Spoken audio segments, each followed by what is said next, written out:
We're going to talk about displaying your collection. As I said, Attinello, and this is Todd, Chamberlain. I'm going to discuss my part first, and then Todd's going to take over with some examples of some nice looking collections that we've run across. So why don't we just jump right on in? Who here has been collecting Star Wars since you were young, since the very original trilogy? All right, for all of you guys, you'll relate to this real easily. My displaying collection journey started way back when I sent in my proof of purchase and I got my little action figure stand from Kenner, and it finally came in the mail. Me, the 12-year-old, actually got a package in the mail. So I ripped it out of my mother's hands as she tried to hand it to me, tore open the box, set it up. I already had the space on my shelf cleaned off, no dust, nothing. Put it up there.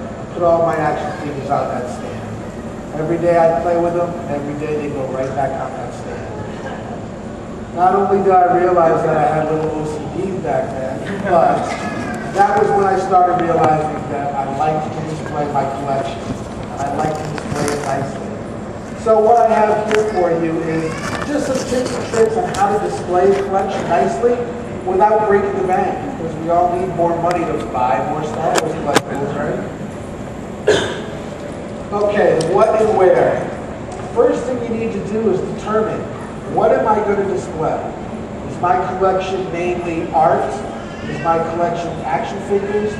Is my collection of life-size Pepsi-Cola advertisements that I have that in the basement? Determine what you're going to display. Also determine where you're going to display this. Do you have a room that you have dedicated to your Star Wars collection? Is it just going to be a wall inside of a room for your collection? Are you like Steve Sansweet? You have an entire building and you can have a mini Rancho Obi-Wan. Those are key questions you have to ask yourself. This will help determine what you're going to display, how you're going to display it, what tools you might need to display it. And a lot of times people find that, once they determine that space that they're going to use to display things, it ends up shaping the way that you collect.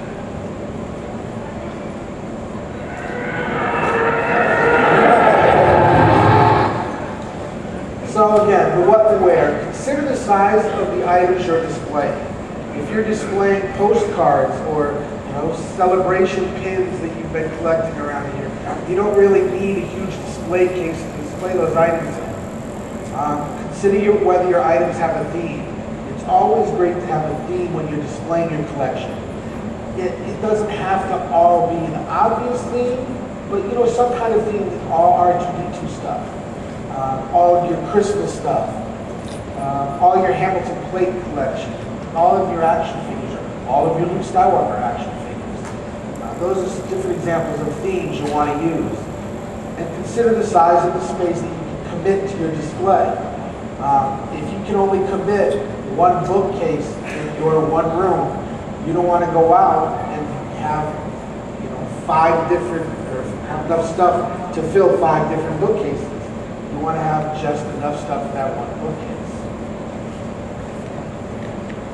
Tools for display. This is nice. And when I mean by tools, I don't mean a hammer or a saw. I mean cases. We all wish that we could get these really nice commercial display cases with the lights that shine down and spotlight each individual piece. But that just doesn't happen. But there are places where you can get cases. You want to make sure you get the right case for what you need. If you're displaying art, you want frames that'll fit the piece of art you have. If you're displaying action figures, you don't need to get a big commercial display case. You can go to Michael's or any craft store and get those small action figure display cases. You can go online and get the star cases if you're going to display action figures. You want to make sure you use the right tools for the job. Using the proper tools will do many things for your display. Number one, or for your collection. Number one, it's going to help it display nicely. You can have a really nice display case, and if you can set up your pieces in it with room so that they're nice and clean, separated, it's going to look a lot nicer.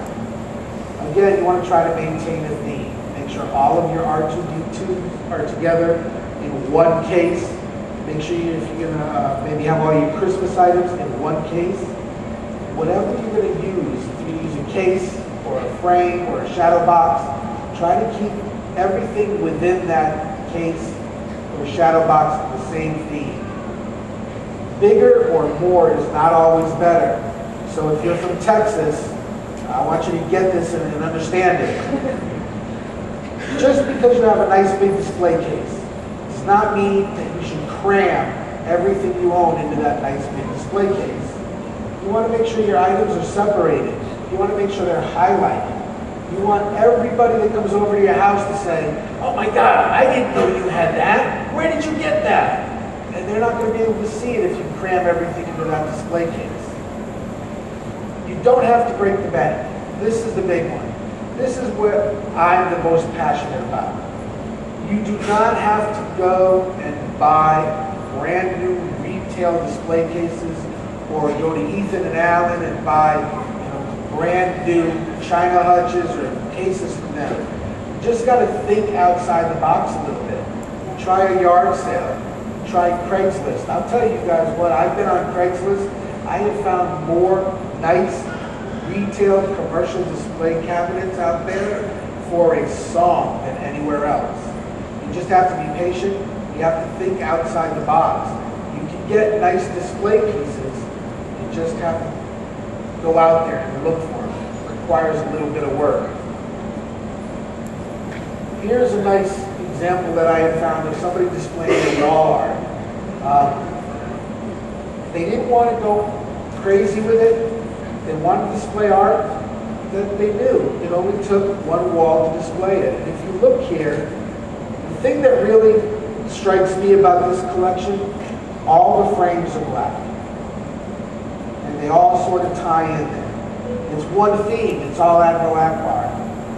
The fact that the frames are different sizes, they're mounted differently on the wall, adds to the allure too. But all the frames are black. Theme is Admiral Akbar. Here's another one that I really liked. This guy didn't have a lot of space that he could commit to his Star Wars collection, so he took what looks like a pantry space and converted it into a place for his vintage collection.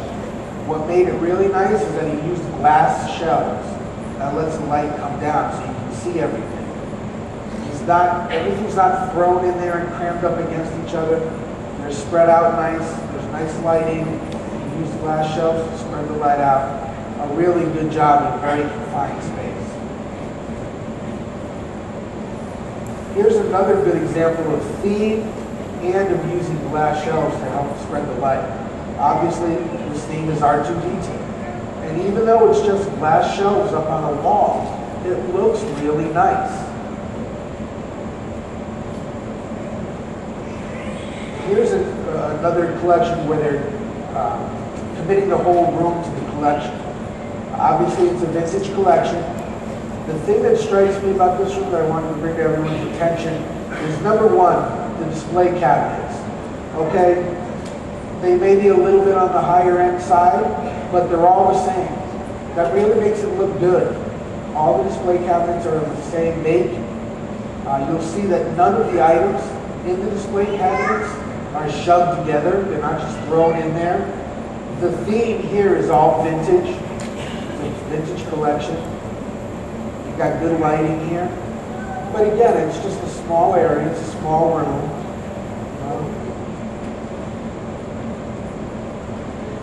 Here's a couple of examples that I wanted to show you from my collection.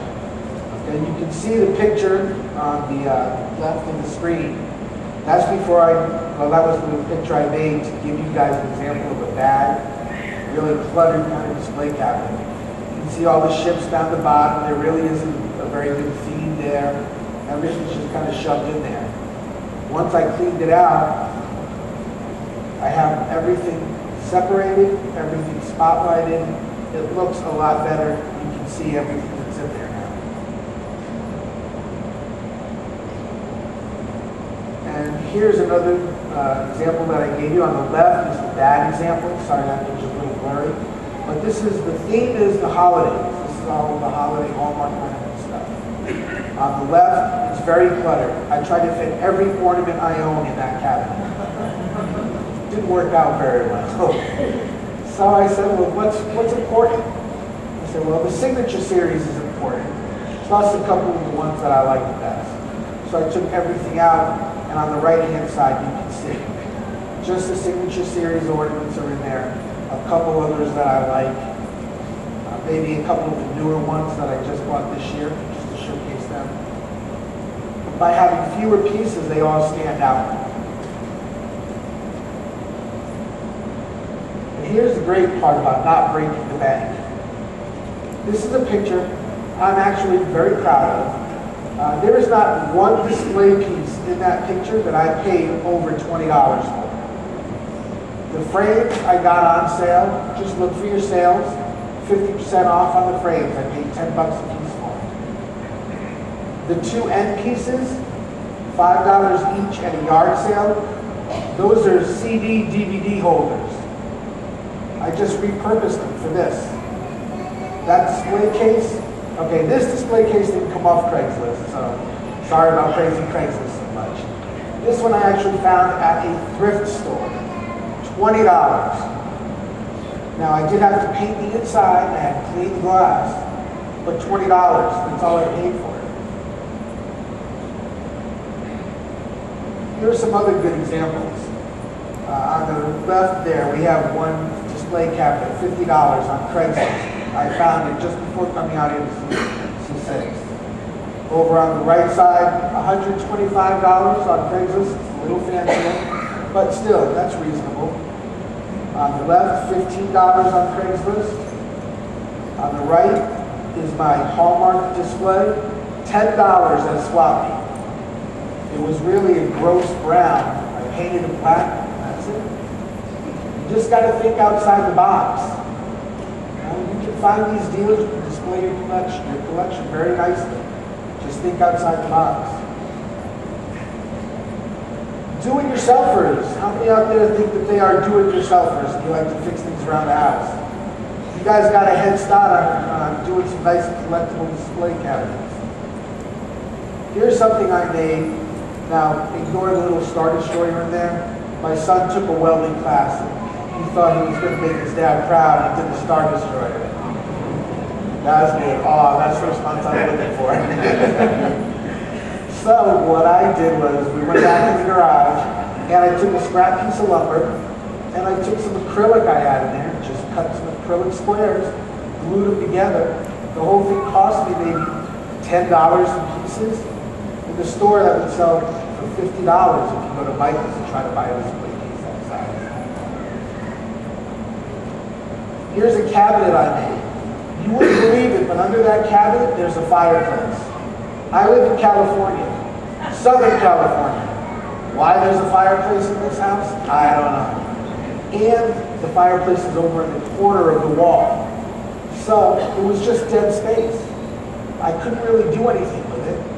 So I built this custom cabinet, put it over the fireplace, and now I have a vintage cabinet. Is it perfect? No. Like I said, it's not eval quality, but it works. It was relatively easy to do, and it didn't break the bank. And I can display my vintage items very nicely. Finally, keep it fresh. And I'm not going to get all crazy and young on you guys because I'm not a young guy. But what I mean by keep it fresh is kind of like what the grocery stores mean by keep it fresh. They rotate. Everything gets rotated in my collection. I'll take the stuff out of one cabinet, put it away, put new stuff in there.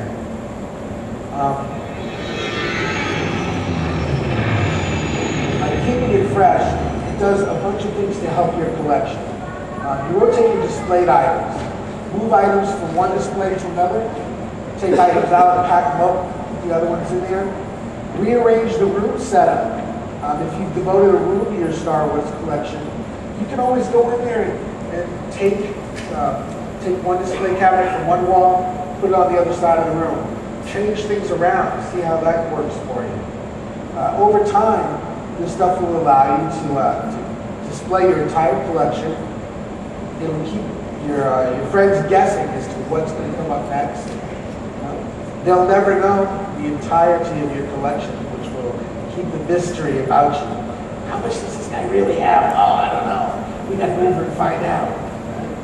And by changing things up, by moving things around, by rotating your items in your collection, it's like redecorating without all the cost. Right?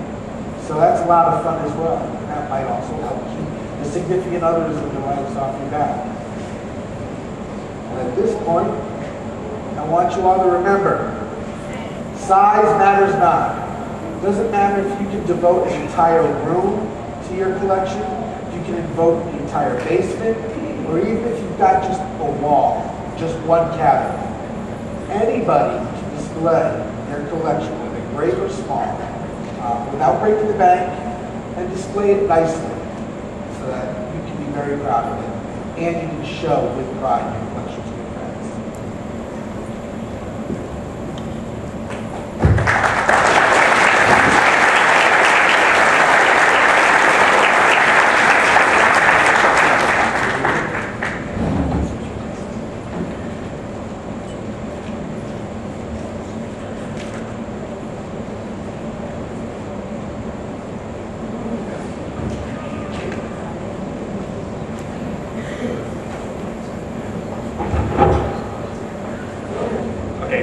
Hear me fine? Say yes.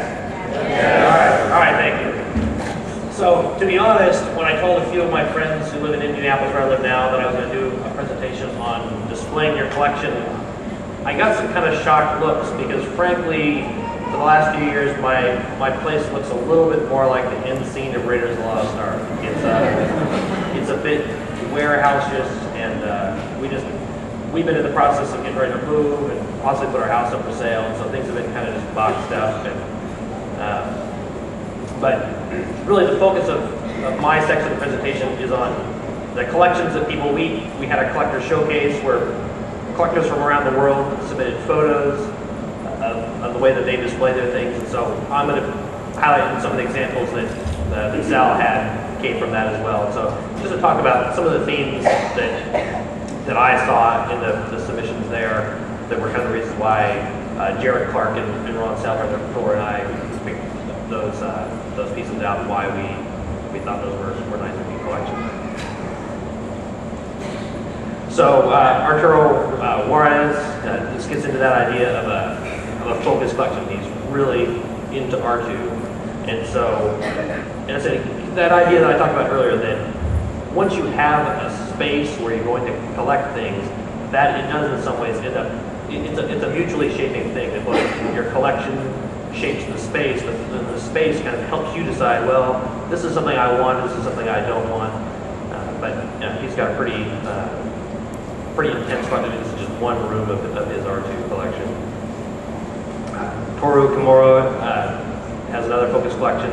You can see on the ceiling here, and so Sal's focus was on kind of more a budget approach to things. I mean, Toru really went all out, and you can see, I mean, he took an entire room in his house. He has that R2 themed paint on the ceiling, so it's pretty intense with the lighting and all that.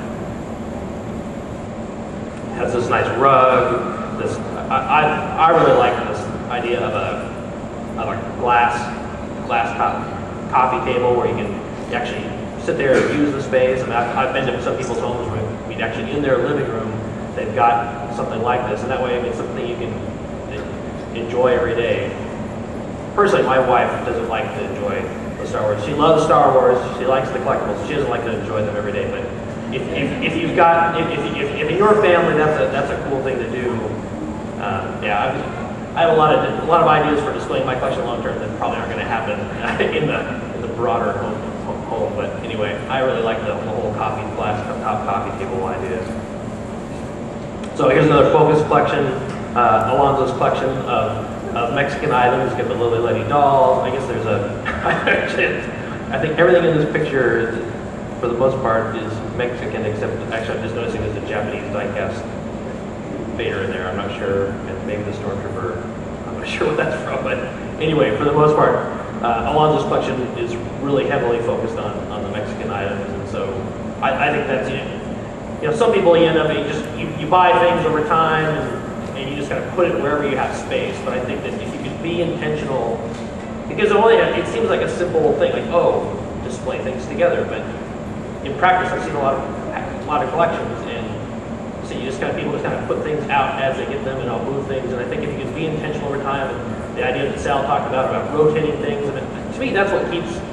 I've been collecting nonstop since '78. I mean, there's not been. I went through all the dark years in the late '80s and kept on doing it. And it's interesting to me to hear people on some of the online forums. People will talk about, well, I collected this, really hardcore for 2 years or 3 years, and people thought of it as, wow, that's a really hardcore, intense collector, and then they start talking about, I'm burned out, kind of fading on things. And to me, even though I haven't had the opportunity to really display something, I felt like I had a pretty nice display back when I lived in Philadelphia a few years back, and had some people comment on that. But the ability to see your things and to kind of keep changing, the idea of rotating things, those are things that keep the hobby fresh. I mean, and I guess just to be a little bit separate from the displaying piece, some advice in terms of collector burnout. That I said, I've talked numerous times that the threads kind of come up online of people saying, boy, I've done this for 5 years, 2 years, or however long it is, and I think I'm done.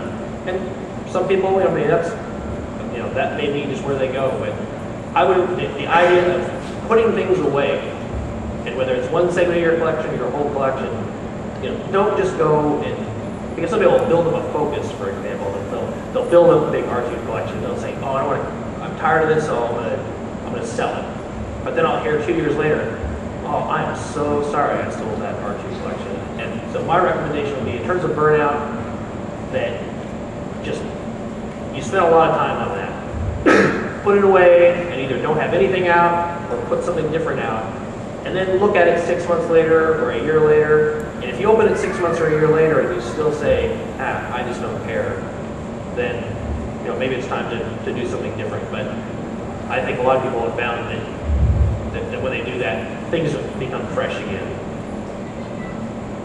So Don Henderson has this he collects plush items, and so this whole case is a variety of unproduced concepts and prototypes and weird color variations from Hasbro and some other lines in there. And so I thought that was I think it's a pretty unique focus. I know a couple people that collect plush, but Don's got one of the more intense collections in that way.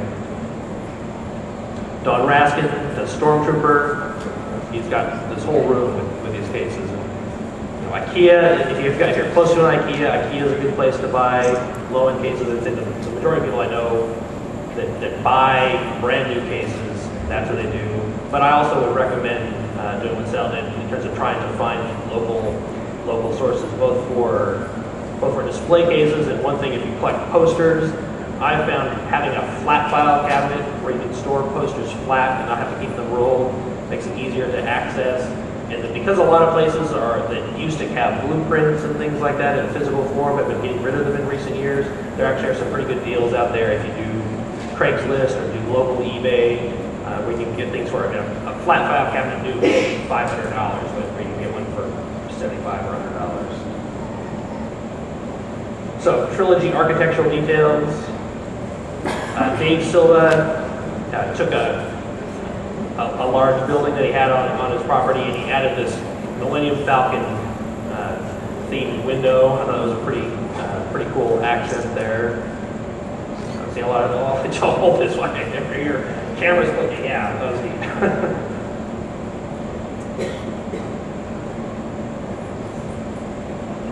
So we got the lighting.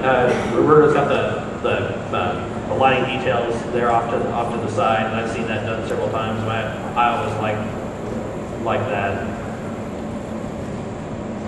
Sorry, skip a slide.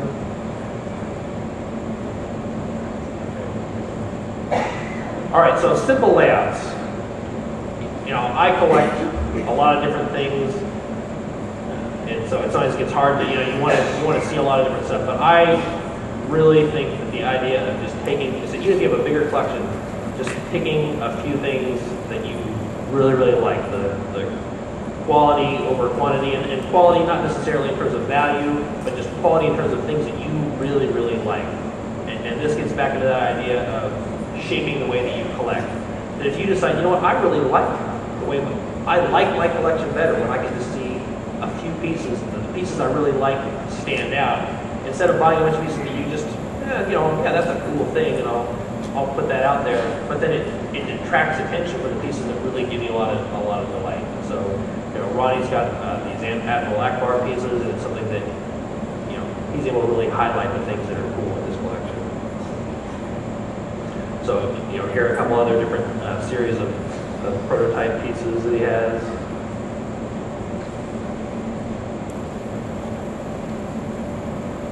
So, Gary Wines has got a similar sort of just really clean layout.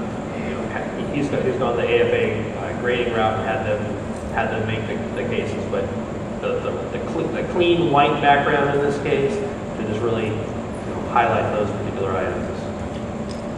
And there's 3 packs.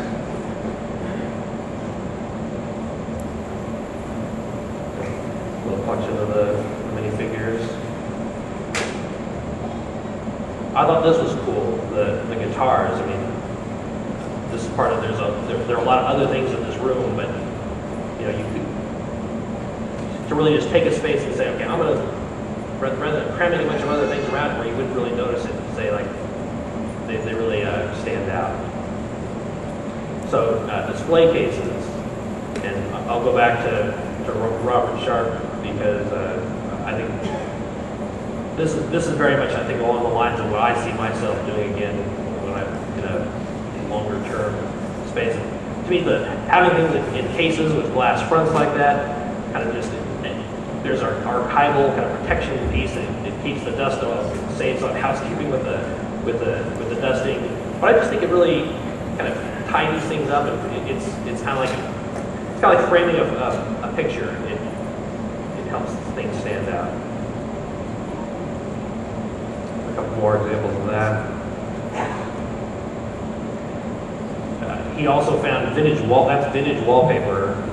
It's a little bit hard to find unused rolls, but they are out there. And so he actually, I think it took him a while to scrounge enough different pieces, but to actually do that, and I think the artwork on that is beautiful. Got another example here of Ronnie with his glass cases, and I'm pretty sure that these are IKEA cases.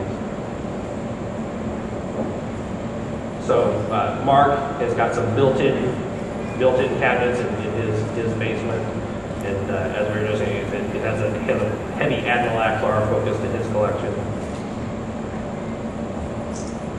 So creative materials. I thought this was really cool. It's just white foam, like inserts for packaging electronic stuff, and especially he's got a couple different environments here, but they're you know, if you're with like a Hoth theme thing, I mean, just something cheap you can get out of a package, something you buy. So overview shot of that. Supplies. So I guess I wasn't able to format this, but into something that would fit into the presentation. But Josh Ling and I did a presentation a couple of years ago on both display and storing your collection, and we put together a list of vendors that Josh Ling used to be Steve Sansweet's archivist, and so had done a lot of the buying of supplies for him and things that I had found for my work, and I updated this list. So you can either, if you aren't able to get a photo, you can come up here afterward, and I can give you my email address to send by. I uploaded this file to my website, so anybody can go there and download it. They're about, I think there are probably 30 different vendors on there, and anything from cheap places for picture frames. If you want to go, you know, locally, you can go to Michael's, but there's a place called Hollywood Picture Frame that does then they'll actually ship frame kits out to you, and they're especially are good for, and you have oversized posters, because a lot of times Michael's is pretty expensive for those kinds of things, but you know, whether it's bags or different display cases, I mean, it has both ideas for things, just everyday kind of bags and boxes, up to high-end archival supplies if you really want to go that full route. So that is it for our formal presentation. Are there any questions that people have? When you have cards, figures that are carded, you sort of put the case up to depends you want to fall forward. Do you wedge something under there, or what do you do to keep that from happening? Yeah, I don't tend to. I'm still an old school bag and board kind of guy. My whole collection is still in comic book back and boards with the bag, so I don't know if they'll. Well, it depends on how I'm hanging it on the wall. Depends on how I'm hanging it on the wall. Usually, if it's in a star case and I'm putting it up on the wall, I try not to hang any action figure by itself. What I actually did, I went to IKEA and I got for $10, I got another one of those CD, DVD holders, and it itself is supposed to mount on the wall vertically. I mounted it horizontally, and I put action figures in star cases in that. Yeah, and then I lift the door and put it in there, and it'll hold. Right now, I've got all of my exclusive action figures in those. So I've got my C4, my C5 action figures that I Hasbro had back then. They don't have any of this one. But anyway. The case that keeps them from falling over. Right, yep. And that's how I do it. Yes? What kind of lighting do you recommend, and how do you avoid like sun feed? I use LED lighting in all of my cabinets. Okay, for the pictures as well. Any pictures I have hanging on the wall, I'll throw an LED spot on it. And in terms of sunlight, definitely, I guess that the ideal is just that you don't have sunlight into the space. And if it's a room where you want to at least have the option open, I mean, if you've got the shades open, a few hours a day, it's not going to be a problem. But for the most, I basically say keep a very dark curtain across it. And say it really needs to be. I found in one room that even having a curtain that lets basically any light through whatsoever, you can get some UV filter from just a Lowe's or Home Depot to put on there. That's helpful. But I said even with a dark curtain, but that wasn't just completely opaque, I still found that some things got faded over time. So if that's important to you, I mean, I would really just try to totally block out those windows. What do you recommend for dust, particularly with open items? For open items, again, a display case is pretty critical for that, and definitely, if you've got pets, maybe you can try to keep pets out of it. It just depends on, everyone has to make different lifestyle choices about, if you've got pets, you don't want to just get rid of your pets in your collection, but I would try to keep them out of that space, because I didn't have pets until I got married. I hadn't had pets since I was a kid until I got married, and I definitely am finding, now that we're getting ready to move, how much that has accumulated in various spots. As often as we clean, it still tends to pile up on things in places you wouldn't know. It's like, oh, that, yeah. It also depends on what is the size of the item. For me, it's the Hasbro 3¾ line. Oh, okay. Yeah, like I said before, I have a little bit of OCD, so I'll take action figures and put them in a star case and put them inside of another display case. But again, I have a little bit of OCD, so. Yes? What about one scale? Like that, you got In terms of dust protection, or just in terms of even that item on one scale, you can build a frame it, one piece on top, and then put it against the wall, and then like that way,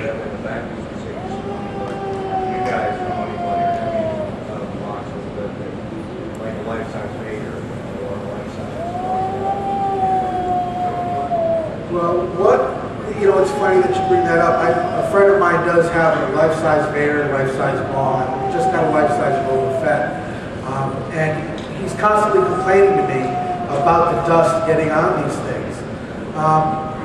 There are multiple ways you can go with this. One thing I've suggested to him is simple plywood. You make, what I have said is do a plywood bag, okay? You take the two sides and have them come out halfway from the back piece of plywood, right? And then, now this is where it might get a little pricey. You can get acrylic at Lowe's or Home Depot, and if you build a wooden frame, the acrylic doesn't need to be this thick. You can get the thinnest acrylic they have. But if you finish off the rest of the case, the front and the other half of the sides, as just a frame, even if it's in plywood, you can use acrylic from the inside, just have the front as a door. And that can build a little pedestal out of plywood again, trying to keep your costs down. But then get creative. Use the, like in the slide that showed the architectural designs, you had the lighting, like you would see on the Star Destroyers or on the bridge of the Death Star, that oval lighting. You router that into your plywood. You can throw some LEDs behind that and have it actually pop out and stick out. There are a lot of different ideas that you can come up with that. Any way you slice it, a one-on-one piece or one-to-one piece is going to cost a little bit more to cover and to display properly than mostly anything else in the collection. But you just got to be creative and go after it. Not to give a plug to anybody in particular, but if you go to rebelscum.com and go to the collector's collection, you can get a lot of ideas from there as well. Yep. Any other questions? All right. Thank you, guys.